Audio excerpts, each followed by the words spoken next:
નમસ્તે વિદ્યાર્થી મિત્રો. આપણે વાત કરી રહ્યા છીએ ટીવાય બીએ સોશિયોલોજી સેમેસ્ટર 5માં આવતું એક સરસ મજાનું પેપર જેનું નામ છે સામાજિક વિચારકો, પેપર નંબર 1. એનું પહેલું ચેપ્ટર જે છે social thoughts and sociological thoughts, concept of social thoughts and sociological thoughts, એટલે કે સામાજિક વિચારો અને સમાજશાસ્ત્રીય વિચારોનો ખ્યાલ. તો એની અંદર આપણો પહેલો પ્રશ્ન છે એ છે સામાજિક વિચારો પર નોંધ લખો, કે સામાજિક વિચારો કોને કહેવાય, એનો અર્થ શું છે, એના લક્ષણો શું છે, એની આપણે પેલા પ્રશ્નમાં ચર્ચા કરવાના છીએ. આપણે લાસ્ટ વિડીયોમાં જે વાત કરી એ એની પૂર્વ ભૂમિકા હતી, કે જેને આપણે સમાજ કહીએ છીએ. એ સમાજ વાસ્તવમાં બીજું કાંઈ નથી પણ લોકોનો સમૂહ છે, અને એક પદ્ધતિસર રીતે જીવન જીવતો સમૂહ છે. આમનામ ટોળું નથી, ટોળામાં કોઈ નિયમ ન હોય, કોઈ રિવાજ કે રીતિ નિયમો ન હોય. એ ટોળું એની રીતે આંતરક્રિયા કરતું હોય છે. પણ સમાજના સંદર્ભમાં તમે આવું ન કહી શકો. સમાજના પોતાના આગવા નિયમો હોય છે, સમાજની પોતાની આગવી આખી એક પદ્ધતિ હોય છે, અને એક આગવી કહી શકાય એવી આંતરક્રિયાની એક જેને કહેવાય કે પદ્ધતિ હોય છે. તો એ સમાજ છે. અને એના ઉપરથી આપણે વાત પછી કરી કે સમાજ અંગેનો અભ્યાસ કરે એ સમાજશાસ્ત્ર છે. પણ એ પણ અભ્યાસ કેવો કરે છે? વૈજ્ઞાનિક રીતે, સાયન્ટિફિક. આમ નામ નહીં, ગમે તે રીતે અભ્યાસ કરવાનો એમ નહીં, પદ્ધતિસરનો અભ્યાસ કરે છે. That is A sociology. હવે આપણે જેની ચર્ચા કરવાના છીએ એ છે સામાજિક વિચારકોની. મેં પહેલાં પણ તમને કીધું કે ભાઈ વાસ્તવમાં આ બધા મોટા મોટા એવા ફિલોસોફરો છે, એવા વિચારકો છે કે જેણે સમાજ અંગે કંઈક પોતાના વિચારો આપેલા છે.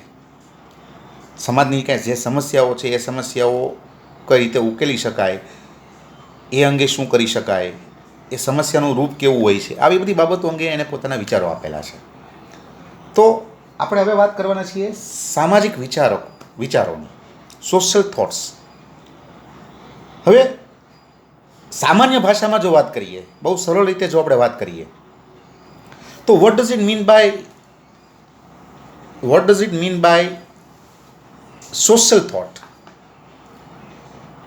સામાજિક વિચારો કોને કહેવાય? તો એનો સીધો સાદો અર્થ એવો છે કે ભાઈ સમાજ અંગેનું જે કાંઈ ચિંતન છે, સમાજ અંગેના જે કાંઈ વિચારો છે, સમાજ જીવન અંગેના જે કાંઈ વિચારો છે, that is called social thoughts. એ સામાજિક વિચારો છે. જેમ કે હું તમને એનું એક્ઝામ્પલ આપું કે ભાઈ સમાજ અંગે ધારો કે કોઈ કાંઈ શિખામણ આપેલી હોય, તો that is A social thought, one kind of. તો સમાજ અંગે, સમાજ જીવન અંગે જે કાંઈ આપણે ચિંતન કરીએ છીએ, જે કાંઈ આપણે વિચારીએ છીએ, જે કાંઈ આપણે મનોમંથન કરીએ છીએ, અને એના ફળ સ્વરૂપે જે વિચાર, જે તત્વ બહાર આવે છે, that is cold in the simple language the social thoughts. જો આપણે અત્યારે સમાજશાસ્ત્રીય વિચારોની વાત નથી કરતા, આપણે વાત કરીએ છીએ સામાજિક વિચારો. બેની વચ્ચે તફાવત છે. આપણું ચેપ્ટરનું નામ છે સોશિયલ અને સોશિયોલોજીકલ થોટ, એટલે બેનીમાં તફાવત છે. એટલે આપણે તો પહેલાં અત્યારે વાત કરીએ છીએ ફક્ત સામાજિક વિચારોની, કે ભાઈ સમાજ અંગે જુદા જુદા જે કાંઈ લોકો હતા, અથવા સમાજના જે લોકો હતા, એણે જે કાંઈ ચિંતન કર્યું, એ ચિંતન એટલે સામાજિક વિચારો. હવે આવી બધી બાબતો જે છે એ બધી તમને ઘણીવાર શિખામણના રૂપમાં જોવા મળતી હોય છે. જેમ કે આપણે બે એક્ઝામ્પલ આપીએ. પહેલું example, for example,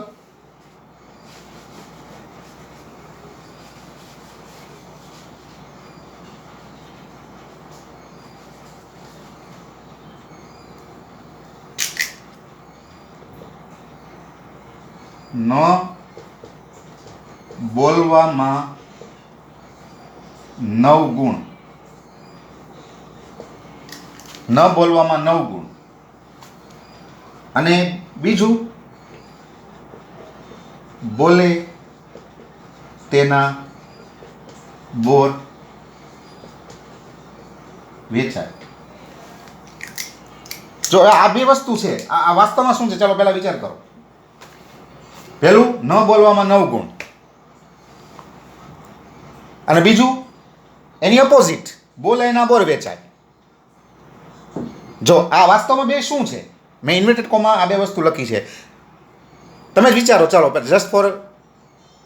just four think, તમારી સામે મૂકવામાં આવેલા આ વાસ્તવમાં શું છે, તો કે આ વાસ્તવમાં મેં તમારી સામે મૂકેલા બે વાક્યો નથી, નોટ ઓનલી 2 સેન્ટેન્સીસ, પણ આ વાસ્તવમાં શું છે, તો કે આ વાસ્તવમાં તમારી સામે મૂકવામાં આવેલા બે સામાજિક વિચારો છે, the social thought. First is also social thought and another is also social thought. હવે વાસ્તવમાં આ શું છે, તો કે વાસ્તવમાં આ બીજું કંઈ નથી, આ તો કહેવતો છે. તમને એમ થાય સાહેબ આ તો કહેવત છે. યસ, કહેવતો એ પણ એક પ્રકારના સામાજિક વિચારો છે. ન બોલવામાં 9 ગુણ આપણા સમાજની એક કહેવત, પણ વાસ્તવમાં તો કે આપણા દૃષ્ટિકોણથી it is A social thought. તો હું તમને સરળ ભાષામાં સમજાવવાનો પ્રયત્ન કરું છું. આપણે ટેકનિકલ બાબતોમાં નથી જવું. ટેકનિકલ બાબતમાં જશું તો આપણને કંઈ બહુ નહીં સમજાય ગઈ, બરાબર છે. એટલે I want to make you understand by the simple way, simple language, simple examples.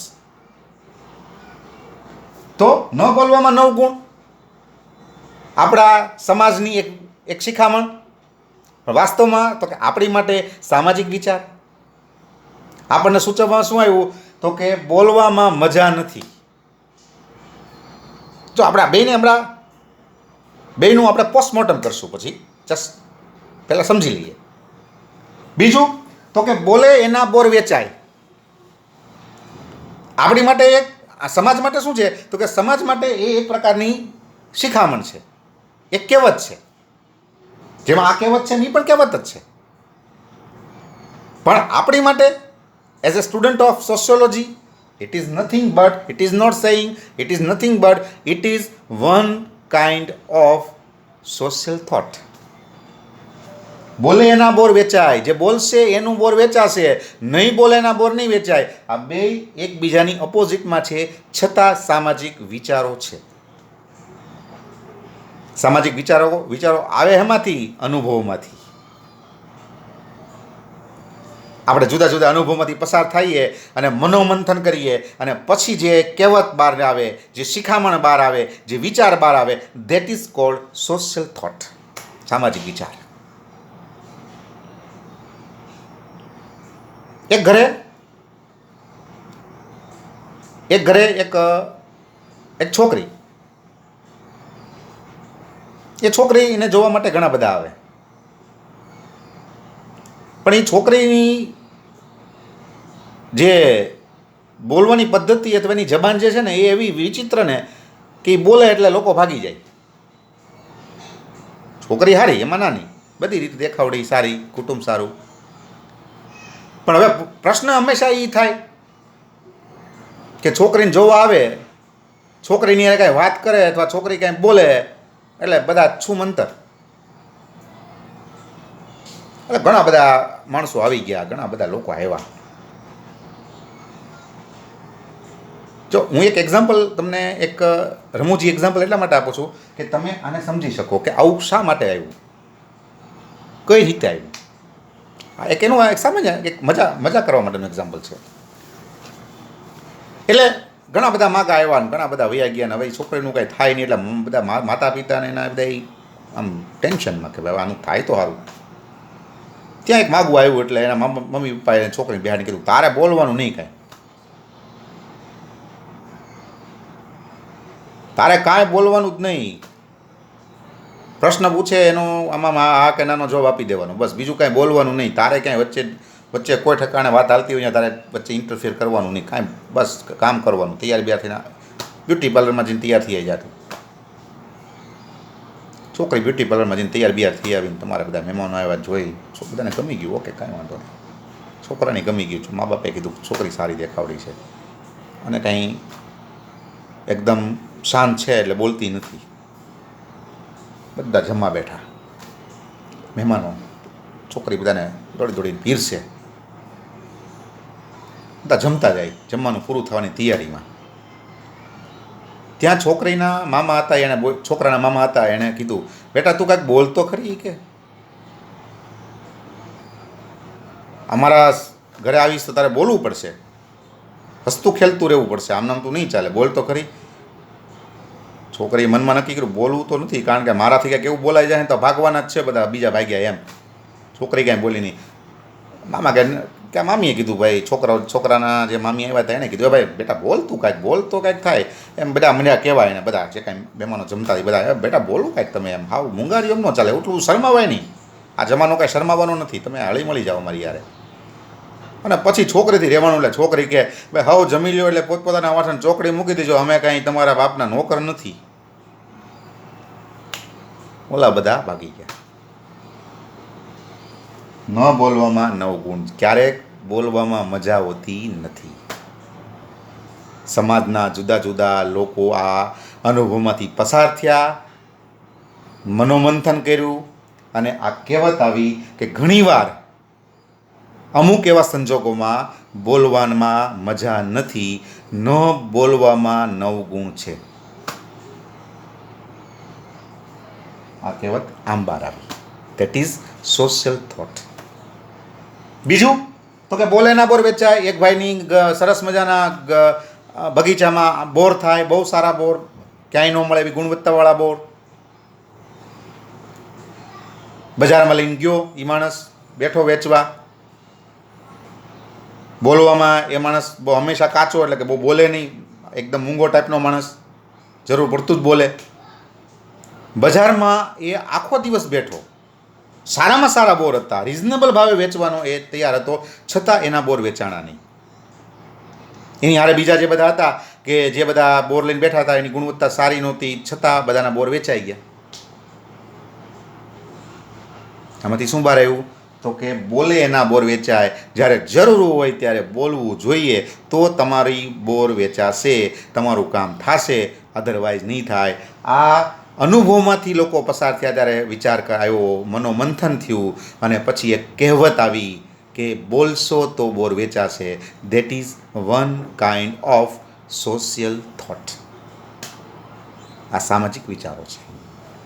જુદા જુદા અનુભવોમાંથી સમાજ જીવન અંગે જે કાંઈ મનોમંથન થાય છે, એના ફળ સ્વરૂપે જે કાંઈ વિચારો બહાર આવે છે, જે શિખામણો બહાર આવે છે, જે કહેવતો બહાર આવે છે, that is called in the simple language સામાજિક વિચારો. That's all. Finish.